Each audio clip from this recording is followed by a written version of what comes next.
சாப்பிட்டு முடிச்சிட்டேன். எப்ரானி சாப்பிட்டு முடிச்சுட்டு இப்போ அங்கே என்ன வேலை? கிச்சனை பார்த்து என்ன நொட்டத்தில் உட்காந்துருக்கப்போ? அதான் கொடுத்து சாப்பிட்டாச்சுலா? ஆ ஒண்டதல்ல திருட்டுமொழி எந்திரி. நீ மொளை எந்திரிச்சு வெளில ஓடிப்போ. இந்த முதல்ல மாதிரி இப்படி குரோக்கட்டைல் மாதிரி இப்படி பாதியாக படுக்காதன்னு சொல்லியிருக்கோம்ல வழியில். இருக்கதே 4 இடம், அதில் நீயே பூராத்தையும் ஆக்கிரமிச்சுக்கிடுத. கிச்சனுக்கு உன் மண்டையில் மீச்சிக்கிட்டா நடந்து போக முடியும்? உன் மண்டையில் 2 மீது மீச்சிட்டு நடந்து வா, அப்படின்னா தான் சரி வருவான்.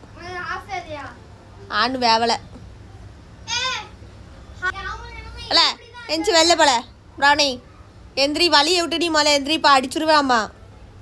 சாப்பிட்டால அப்போ எதுக்கு அங்கே உட்காந்துருக்க நீ? அவள் பாத்ரூம் கதை உடச்சிருக்கோ இல்லைல்ல?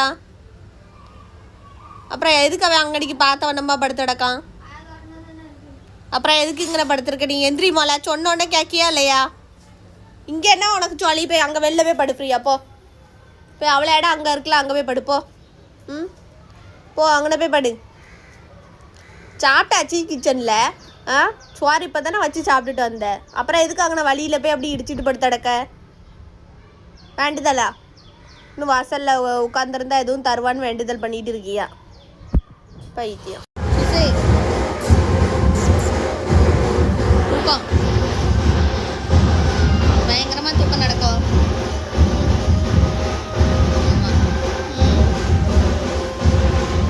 சோப்பெல்லாம் யாரும் விட மாட்டேன், அடிச்சிருவேன். உடனே நெளிச்சு ரொம்ப இது பண்ணலாம். ரொம்ப குறைவா இருந்தாலே கொலன்னு குழையாது.